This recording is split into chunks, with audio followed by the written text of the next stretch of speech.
sounds more sad. Mine is a little bit, I wouldn't say deeper, but it touches more the melancholy types of people, including some people I know.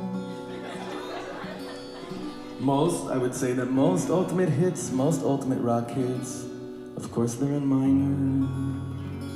Because how could you be a successful musician if you're not totally depressed? This is minor, and this is major. So what would you think that when I come Rosh Hashanah Yom Kippur before Ribono Shel Olam, and I say I'm sorry, it shouldn't be in major, it should be in minor. Ashamnu, Bagadnu. This is what it should be like. But for some reason, some of us come before Ribono Shel Olam, and we say, I'm sorry, I did this wrong in major. But what's going on over here? Do you know how special it is that I know that when I come before the judge, I take one look, I open my heart, and when I see who's the judge who's judging me, how could I not daven and pray and sing it in major? When I realize it's my Father in heaven, He's the one. So instead of saying Hashamnu Bagadnu, I come before Ribono Shel Yom Kippur and I say ay ay ay ay ay, ay ay ay, ay.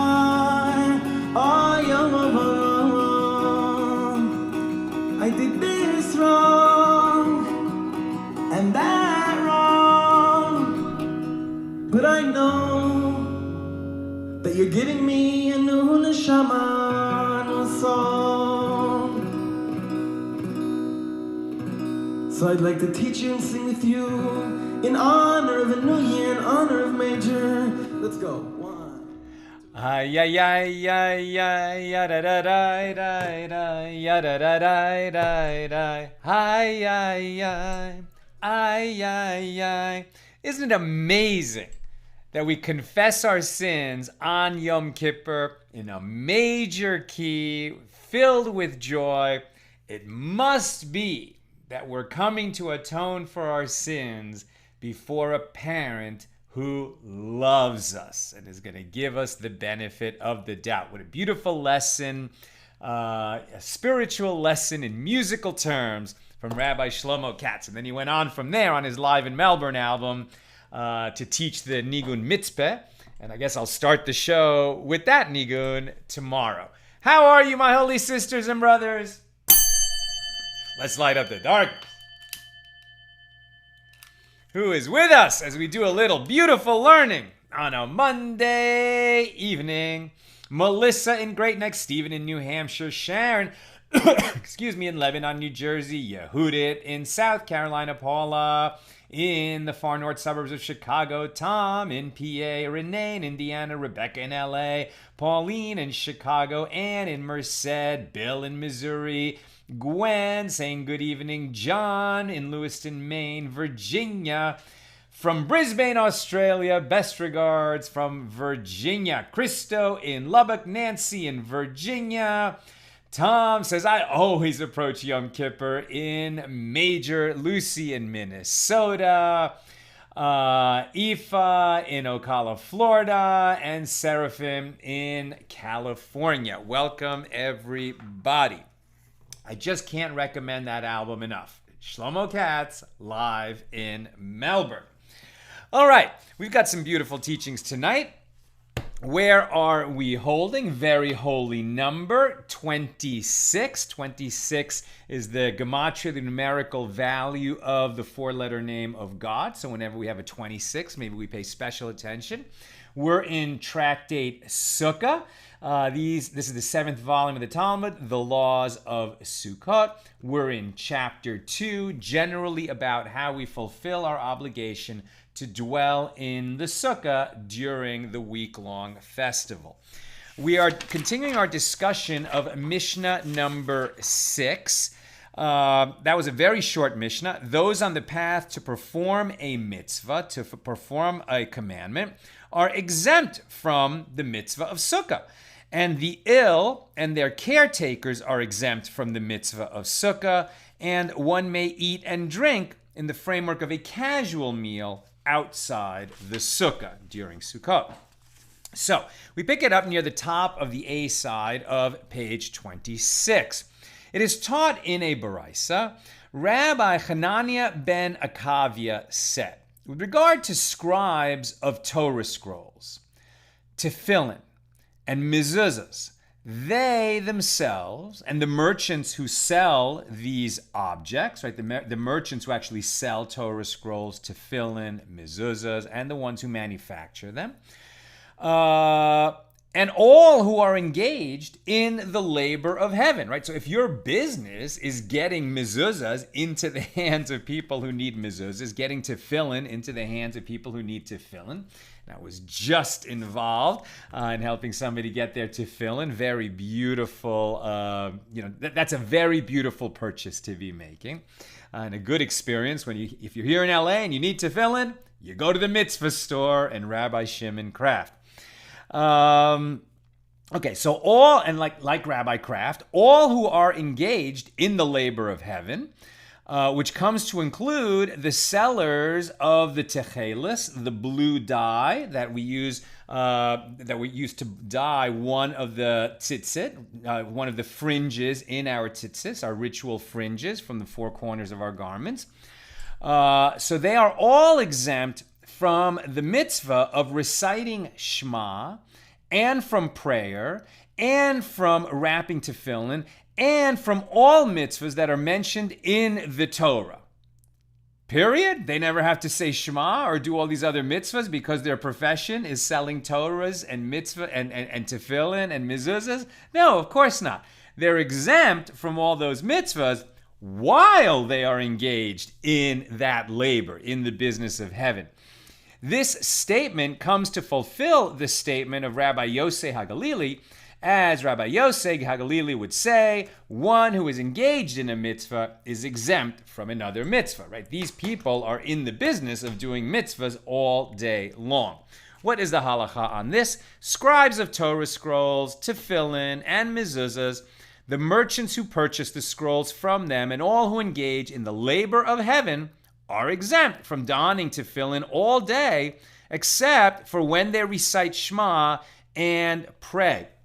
Now, this reminds us now, the modern practice is we only put our tefillin on during morning prayers. But in ancient times, they would wear tefillin all day long. It was an ongoing mitzvah during the day, but not at night. But somebody engaged in the labor of heaven would not have to have his tefillin on him, particularly if he was a scribe, because you might imagine that they actually get a lot of ink on their hands and stuff when they're doing that work. They wouldn't want to get that ink on the straps of the tefillin. That might be one reason, or in any case, they're exempt because they're already involved in performing a mitzvah. The commentator, the Rima, holds that if they are actually engaged in their labor, then they are exempt from reciting the Shema, from other prayer, and from donning tefillin, in accordance with the principle that those engaged in performing a mitzvah are exempt from other mitzvahs. However, if they can perform both without exertion, then they should do so, right? So if there's some kind of a conflict between saying the morning Shema and being involved in the labor of heaven, okay, then you can remain in the labor of heaven. But ideally, you should arrange your day so that you can fulfill all your obligations, including saying Shema, praying the morning prayers, for example, wrapping tefillin, etc., and do your business in the name of heaven.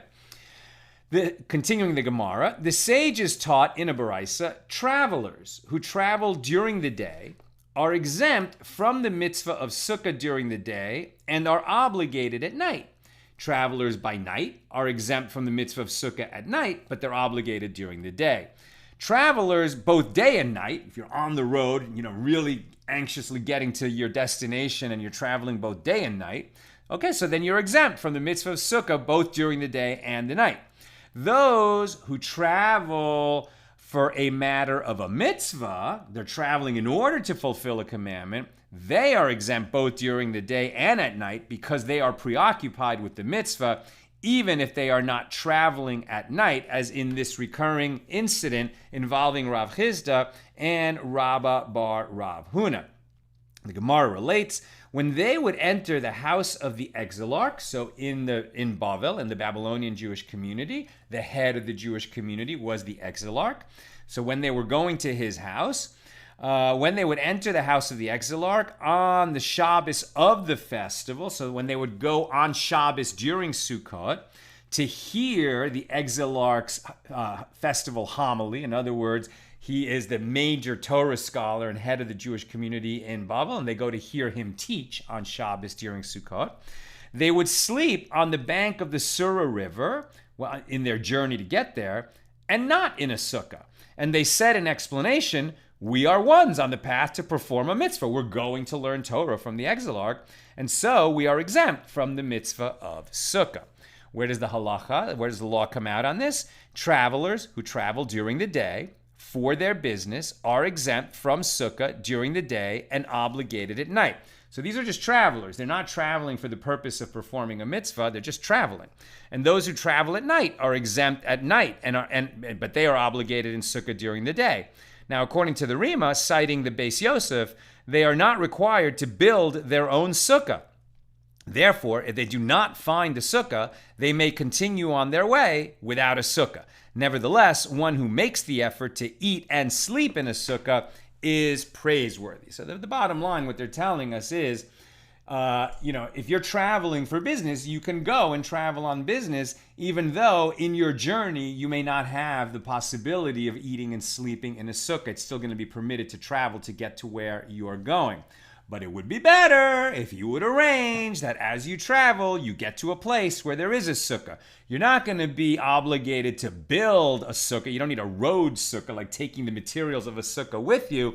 But ideally, even in your travels, you will go to a place and stop in places along the way that have a sukkah that you can use. The sages taught in a baraisa, guardians of the city who guard during the day are exempt from the mitzvah of sukkah during the day, and they are obligated at night. And guardians of the city at night are exempt from the mitzvah of sukkah at night and are obligated during the day. And those who guard the city both during the day and at night are exempt from the mitzvah of sukkah, both during the day and at night. And this makes perfect sense. You want the city to be safe, so the guards, their job is to be at the gate of the city, not in a sukkah. Their job is to keep everyone else safe, so they do their job, right? And likewise, I'm part of Magenam.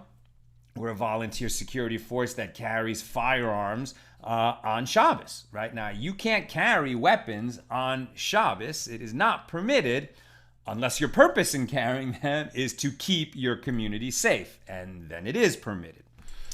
And this is the law. Guardians of gardens and orchards are exempt from sukkah both during the day and at night. So now we're talking about the normal situation was that the people would live in a walled city for their safety, and they had gardens and orchards outside the city. And then during the harvest time, when the orchards and the gardens were filled with food, so that the stuff wouldn't get stolen, they would have paid guards to sit out there in the orchards and guard the fruit that's ready to harvest. Do those guards, if they are Jewish, are they obligated in sukkah? How can they fulfill their obligation of sukkah if they're out there in the orchard watching over the harvest? And the Gemara asks, well, let them establish a sukkah there in the garden and reside there. Why are they exempt from the mitzvah of sukkah? And Abaye answers, the reason for the exemption is the verse, in Sukkot shall you reside, Leviticus 23:42, which the sages interpreted to mean reside in the same way that you dwell in your permanent house. Since preparing a sukkah that is fully equipped, that is a fully equipped dwelling, right, where you can sleep and eat, in the orchard, far from a person's house, would involve considerable exertion. The sages excuse people from having to do that, and the mitzvah does not apply to them. And Rava said, a breach summons the thief. If the guardian out there in the field or in the orchard builds a sukkah, okay, so then the thieves will know exactly where the guardian is located, right? If the thieves don't know exactly where the guard is when he's walking his rounds, when he's hiding, when he's out there, then they're not gonna, they're gonna be more reticent to try to steal food from that field, any place in the field. But if they can see from a distance that the guard is sitting in that sukkah right there, so then they just walk around to the far side of the field and they'll steal food from there. So that's another reason why the guardians don't have to build a sukkah out there in the fields. And the Gemara asked, "My Benehu, what is the practical difference between the two reasons given?" The practical reason, one reason was it's too difficult to ask guards to establish a sukkah in the field. The other, that if they establish a sukkah in the field, thieves would know exactly where the guards are. What is the practical difference between these two reasonings?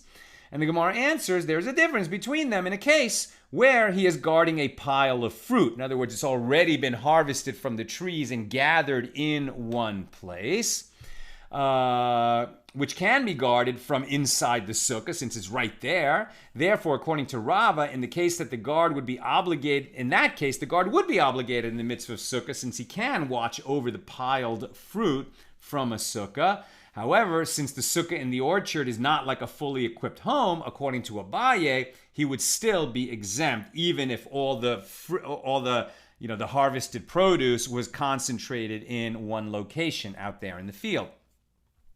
It is stated in the Mishnah, the ill and their caretakers are exempt from the mitzvah of sukkah. And the sages taught in a baraisa, the ill person that they're talking about here is exempt from sukkah, not only in the case of an ill person whose condition is critical, but even an ill person whose condition is not critical, and even one who feels pain in his eyes, and even one who feels pain in his head. If you have a headache, if you feel ill, if it's going to be physically burdensome for you to dwell in the sukkah, to eat and sleep there, then you're exempt. You don't have to do it. If it costs you physical pain, you don't have to do it. Rabban Shimon ben Gamliel said, one time I felt pain in my eyes in Caesarea, and the esteemed Rabbi Yosei ben Halafta permitted me and my attendant to sleep outside the sukkah. And the Gemara relates a similar tale. Rav permitted Rav Acha Bardella to sleep beneath a canopy in the sukkah due to the biting flies. He permitted this, although the canopy was more than 10 handbreadths high, and in sleeping beneath it, he did not fulfill his obligation. We saw that if you have a canopy over your bed in the sukkah, if it's more than 10 handbreadths high, and the top of it is more than 1 handbreadth wide, then you're sleeping in a tent, and therefore you're sleeping beneath the tent, not beneath the schach, beneath the roofing of the sukkah, and so you haven't fulfilled your obligation. However, if we're in a place where, there's just so many insects that are biting that it's going to make it torturous to sleep in the sukkah without, the mosquito netting over your bed, then it's going to be permitted.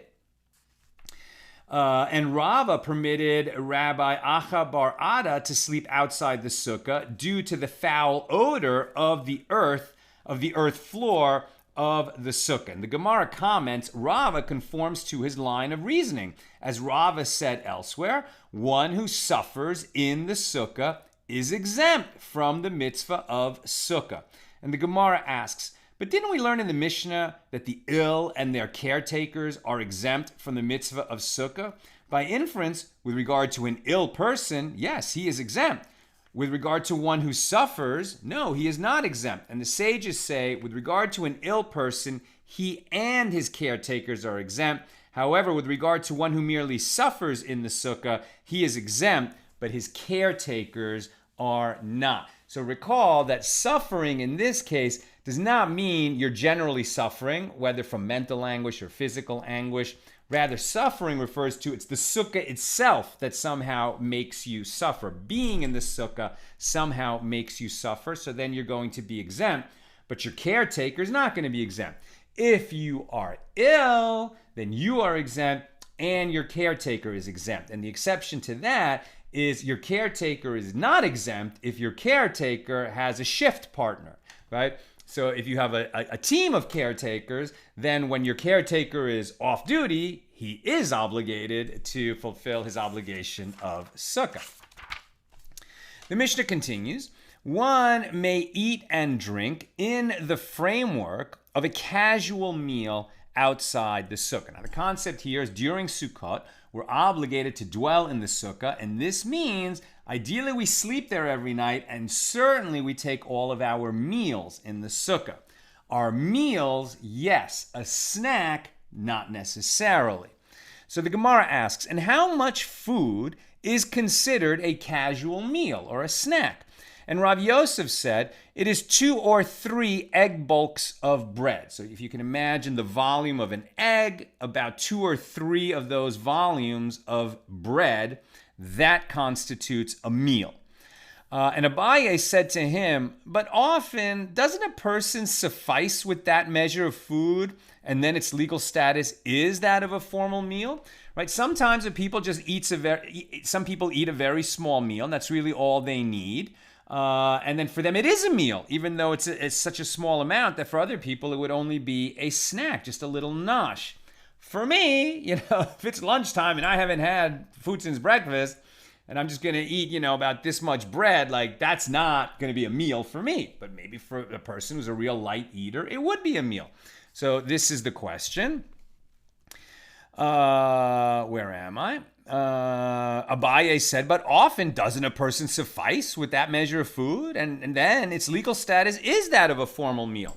Rather, Abaye said, a casual meal is like the measure that a student of the Academy of Rav tastes and then enters the study hall to hear the lecture, right? And so he's given the example of a circumstance where you would not have a full meal. You're just grabbing a little bite on the way in, right? I remember, wasn't there like commercials for Snickers or Milky Way, between meals, just so that, to satisfy your little cravings of hunger, just have a candy bar, right? That's definitely not a meal. That's a nosh.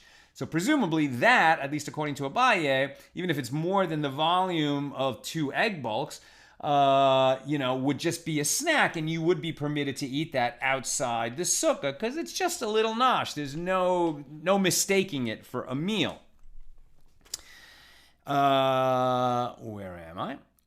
Okay, so the sages taught in a baraisa, one may eat a casual meal outside the sukkah, but one may not take even a brief nap outside the sukkah.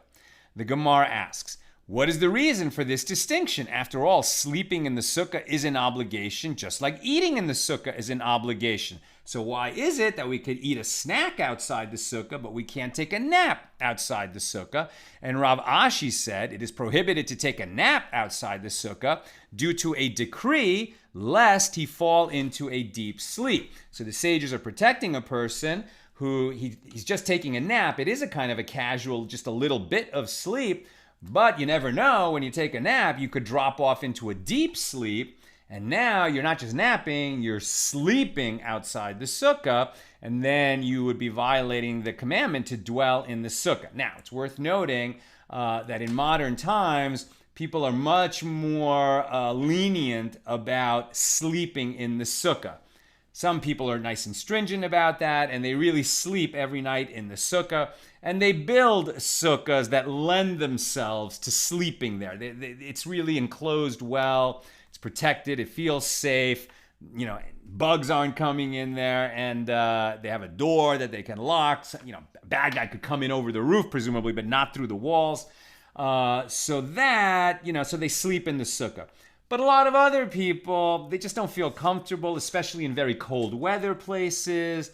And they take all their meals in the sukkah, but they don't sleep in the sukkah. I mean, that's just common practice. Some people sleep every night in the sukkah, other people don't. Since it's become so widespread that people don't sleep every night in the sukkah, we might ask, we might, at least according to the opinions that those people are following, it would seem that napping outside the sukkah could be a little bit more lenient as well.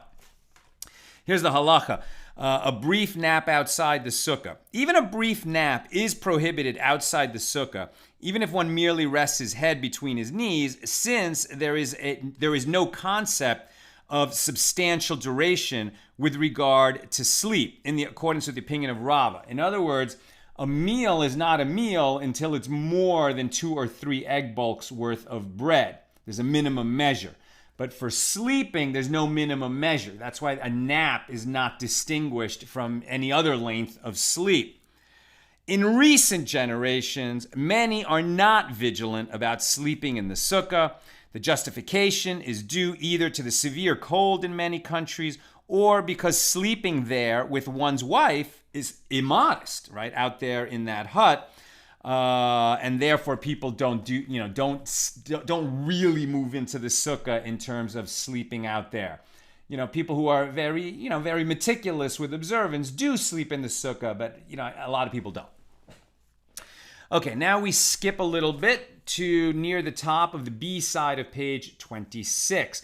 Apropos the duration of a brief nap, the Gemara cites that Rav said, "It is prohibited for a person to sleep during the day longer than the duration of the sleep of a horse. One who sleeps for longer than that is derelict in the study of Torah." And how long is the duration of the sleep of a horse? It is 60 breaths long. How long is that? Here's the law. Sleep during the day. It is not fitting for one to sleep during the day. You should not take naps, according to this halacha. If one sleeps to facilitate Torah study, because he's just become so tired and he wants to be sharp, okay, so then he should sleep no more than 60 breaths. There are radically different opinions about the halachic. There are radically different opinions among the halachic authorities with regard to the duration of 60 breaths. Some say it is approximately 3 minutes. If you nap more than 3 minutes, it's a transgression. Some say, others hold that it is half an hour. Yet others hold that it is 3 hours. And still others say that it is 6 hours. So, can you take a nap during the day? This is a question for your rabbi. You have to check with your rabbi and see where your community and your posek, the person who gives you halakhic rulings, where he's holding, and to see if it's okay to take naps during the day. The principle, though, is worth noting that we shouldn't be wasting time during the day. And when we think about how much time when I think about how much time I waste during the day, I become a little bit ashamed, right? So some days I'm very efficient. I'm really working all day long. Other days, I just let time fall away at different intervals during the day. And this is actually something that I pray to God for help for most mornings, to help me make good use of my time. I often think there's a verse in Psalm 90, which is attributed to Moses, and it says, "Teach us to number our days that we may acquire a heart of wisdom." Right? If we really took it to heart that the minutes of our lives are finite, and every time we throw one away, it's thrown away forever, we'd waste less of them. So napping is in that category. Abaye said, "The sleep of the master," meaning Rabbah, "is like that of Rav, and that the sleep of Rav is like the sleep of Rabbi Yehuda Hanasi, and that of Rabbi Yehuda Hanasi is like that of King David. And the sleep of King David is like that of a horse, and the sleep of a horse is 60 breaths. So that's where they derive that that's the longest that you can nap. And the Gemara relates, Abaye would sleep during the day for a period equivalent to the time it takes to enter from Pumbedisa to Beikuve. And Rav Yosef read the following verse as pertaining to Abaye. "How long will you sleep, sluggard? When will you arise from your sleep?" Proverbs 6:9. Rav Yosef was tough on his student Abaye, who's obviously a great scholar. I'm sure he didn't waste much time at all. But Rav Yosef was really demanding, and he considered any sleeping during the day a dereliction in the duty to study Torah. The sages taught in a Baraisa with regard to one who enters his bed to sleep during the day. If he wishes, he may remove his tefillin, and if he wishes, he may leave them in place, right? So this is in the time when they walked around with their tefillin on all day long. So now if they lie down to take a nap, they're saying it's optional, it's just a daytime nap. At night, you must take off your tefillin before you go to bed. But if you were going to keep it on all day, and during the day you lay down for a nap, optional whether to remove it or not. One who enters to sleep at night removes his tefillin, and he may not leave them in place. This is the statement of Rabbi Nassim. Rabbi Yosef says, the young men must always remove them and not leave them in place while sleeping because they are accustomed to impurity. You know, young men are, for lack of a better word, horny. And if they lie down, they might have a dream, they might have an emission, and it would be bad to have a seminal emission while you're wearing your tefillin. So they should remove it. That concludes our discussion of Mishnah number 6. We open our discussion of Mishnah number 7, and we're going to finish it because it's a very short Gemara, and I'm almost done today. So if you got questions or comments, get them into the comments. Mishnah number 7. Apropos of eating in the Sukkah, which is discussed in Mishnah number 6, Mishnah number 7 relates, an incident occurred where they brought a cooked dish to Rabban Yochanan ben Zakkai for him to taste, and to Rabban Gamliel they brought 2 dates and a bucket of water. And they said, and each of them said, take them up to the Sukkah, and we will eat them there. Right? So this sounds like less than the 2 egg volumes of bread that we would consider the minimum measure. Like if you eat less than that, it's a snack and you don't have to eat it in the Sukkah. They brought him a little bit of a cooked dish, not to eat it, just to taste it, to see how it tastes. He said, I'll taste it in the Sukkah. And they brought the other one, Rabban Gamliel, 2 dates and a bucket of water. Dates are smaller than egg volumes, just a little snack. And he said, I'll eat it in the Sukkah. Now, in contrast, the Mishnah relates, and when they gave Rabbi Tzadok less than an egg bulk of food, so he took the food in a cloth for the sake of cleanliness, and he did not wash his hands, because in his opinion, one is not required to wash his hands before eating less than an egg volume. And he ate it outside the sukkah, and he did not recite a blessing after eating it, because it wasn't significant enough to really be considered eating. So he holds, Rabbi Tzadok holds, that one is not required to recite a blessing after eating less than an egg bulk, as it is not satisfying. And it is written in Deuteronomy 8:10, and you shall eat and be satisfied and bless the Lord your God. That's the commandment that we bench, that we say the grace after meals. But if you haven't been satisfied, then you didn't eat a meal and you don't say the grace afterward. And the Gemara will explain the legal rationale for each of the actions described in that Mishnah. The Gemara. So the Gemara wonders, is the Mishnah citing an incident to contradict the law that was cited in the previous Mishnah, in Mishnah number 6, that one may eat or drink in the context of a casual meal outside the sukkah? The incident involving Rabban Yochanan ben Zakkai and Rabban Gamliel indicates that one may eat nothing outside the sukkah. As one was offered just a taste of a cooked dish, and the other was offered 2 dates and some water, and both of them said, I'll eat it in the sukkah. And the Gemara answers, the Mishnah is incomplete, as it is lacking a significant element, and it teaches the following. If one seeks to impose a stringency upon himself and eat nothing outside the sukkah, he may do so. He may be stringent. And there is no element of presumptuousness in adopting that stringency. And there was also an incident supporting that ruling. They brought a cooked dish to Rabban Yochanan ben Zakkai for him to taste, and to Rabban Gamliel they brought 2 dates and some water, and they each said, take them up to the sukkah. Now we have a note here from Rav Steinsaltz. It also does not violate the assertion to do this, to take on this stringency. It does not violate an assertion which is cited in the Jerusalem Talmud that anyone who adopts a stringency and performs an action that he is not obligated to perform is considered a simpleton. It is foolish to take on stringencies that you're not obligated in, right? You would think that, well, God commands you to do stuff, and then if you take on additional stringencies and obligations beyond what God commands you to do, you might think that that's praiseworthy because, you're doing more than what God commanded you to do because you're showing your love for God. But actually, and there are times like this where that's going to make sense. But more of the time, it actually, goes back to the Torah where Moses said, do not add or subtract to the law that I am giving you.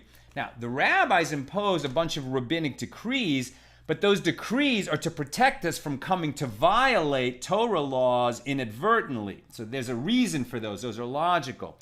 But simply taking on stringencies without a real good rationale is not a good thing to do. It's actually foolishness, according to that precept in the Jerusalem Talmud. But it is not considered presumptuous to take on this stringency to eat all your food in the Sukkah during Sukkot. Why? Because the mere fact that he does not eat outside the Sukkah does not indicate why he is choosing not to eat outside the Sukkah. Perhaps he is simply not hungry. Maybe he doesn't get hungry between meals, and he's going to take all his meals on the Sukkah, and he doesn't need to snack outside the Sukkah. Where am I? Or perhaps, in addition, perhaps he is eating only in the Sukkah because one who eats a small amount in the Sukkah may wish to eat more. He knows himself, and he knows that he has a little snack. He may then, it just kind of stimulates his hunger, and then he wants to eat more and more. So he might as well be in the Sukkah in the first place. He just knows himself and his habits. Furthermore, there are those who refrain from eating and drinking outside at any time during the year. They don't like to eat. They only like to eat indoors. So since all meals we dwell in the Sukkah during Sukkot, to eat anything outside the Sukkah would be to eat outdoors, and some people just don't do that. They would rather eat indoors. So for those people, it's not presumptuous that they don't eat outside the Sukkah. They just don't like to eat outdoors. And finally, and when they gave Rabbi Tzadok less than an egg volume of food, he took the food in a cloth and he ate it outside the Sukkah, and he did not recite a blessing after eating it. And the Gemara infers, had they given him an egg volume of food, he would have been required to eat it in a Sukkah. And let us say that this is a conclusive refutation of the opinion of Rav Yosef and Abaye, who said that one is permitted to eat that measure, just one egg volume, in the context of a casual meal outside the Sukkah. And the Gemara answers, no proof can be cited from here, because perhaps the reason the Mishna emphasizes that Rabbi Tzadok ate less than an egg volume of food is that eating less than an egg volume doesn't require washing hands or reciting a blessing after eating. However, eating a full egg volume, as opposed to less than an egg volume, maybe it does require washing the hands and eating a blessing, and doesn't necessarily teach us about minimum volumes for eating outside or inside the Sukkah. We can't, sometimes you look at a law and it seems to teach something, but you have to read it very precisely because it might be teaching a different lesson than what you're looking into it for. And that might be the case here. That's what I've got for us today. Let's go to your comments and questions.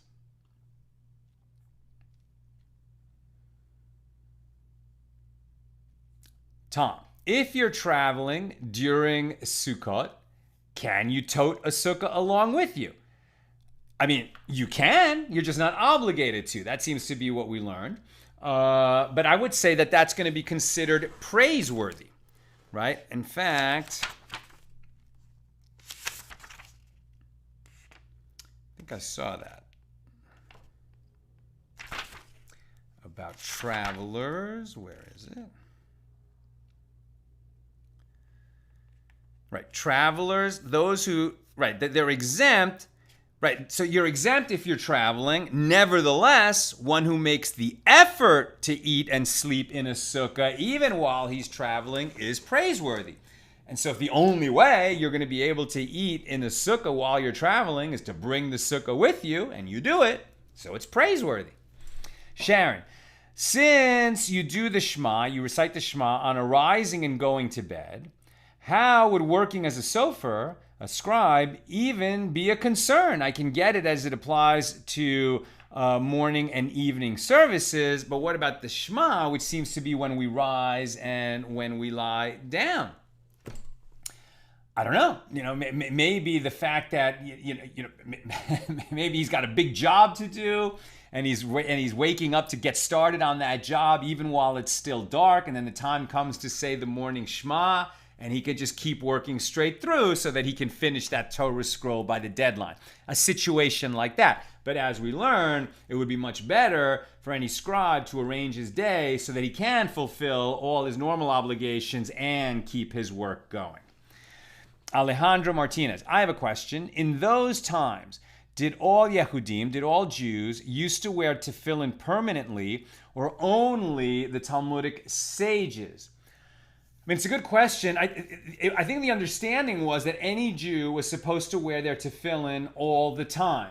But I wouldn't be surprised to learn that then, as now, some people are more machmir than others. Some people are more stringent. Some people are more observant than others. So maybe it was the sages who had their tefillin on all day long and not the average Jew. I'm not sure. I'm just not sure. I mean, a lot of what we learn in the Talmud is the sages talking to their students, and they're holding their students like themselves up to higher standards. But we can't assume that when they're talking about an obligation or a commandment, they're talking about a commandment, and that applies to all Jews. So I'm not sure the answer to your question. But generally speaking, they wore their tefillin all day long, and at some point, that ceased to be the norm. Yosef, is an egg bulk the same as our chicken eggs today, or different animals have eggs of different sizes? When we're talking about an egg bulk, an egg volume, which is used as a minimum measure for many things, we're talking about a chicken egg, and it's a standard size chicken egg like we have today. And Sharon, I enjoy snacking in my sukkah. Is there a problem with doing that just because it is enjoyable? Not at all. Not at all. Just like you enjoy sitting in your house, right? The whole idea is dwelling in the sukkah, and the more time you spend in your sukkah, just like you would in your house, the better. Certainly when our sukkah is up in our driveway, what I like to do personally, I like to sleep at least one night in there, even though, there's bugs and stuff that you hear, and eat all the meals in there, and study Torah in there, and, hopefully I'll be able to teach this show in the sukkah while it's standing in our driveway. I look forward to that. And I really enjoy taking breakfast out there and, reading the paper or learning some Torah. The more time we spend in the sukkah, the better. And I particularly like just sitting there and kind of meditating on the fact that I am performing a mitzvah just by being in the sukkah, and it's one of those few mitzvahs that surround and envelop us, right? Just like men are not obligated in mikvah. We do it as a custom. Some men immerse in the mikvah every day. Some do it before Shabbos. Some do it before Yom Kippur. But when men immerse in a mikvah, unless it's a convert doing it once for his conversion, we don't say a blessing. Women, once a month, after they go through, for the sake of family purity, they come out of their menses, they observe 7 clean days, then they can say a blessing and immerse in the mikvah. And when they're doing that, while they're underwater, they are surrounded by the mitzvah that they're performing. We rarely get such an opportunity. But in the sukkah, we have that, right? We are in the midst of a mitzvah. It's very beautiful. And I just find when I'm sitting in the sukkah, there's a kind of peace that comes over me, especially when it's quiet in the neighborhood. I can kind of look up through the schach. I love being out there, and there's nothing wrong with being out there. Enjoying a mitzvah is no crime. Okay, that's what I've got for us today. A reminder, there will be class tomorrow and Wednesday at the regular time. Then I'm going to be gone for 8 days. Visiting family for a couple days, and then trying out for the Maccabiah Team USA to the Maccabiah games. Hopefully I will make that squad. So won't be teaching class during that week, but we should all keep up our reading. I'll try to just post in writing a few ideas from those pages while I'm gone, and then I'll do a highlight show like I always do when I come back from a break. So no class on Thursday until the following Friday, 8 days later. But we still have class tomorrow, Tuesday, and again on Wednesday at 6 p.m. Pacific. Have a great night.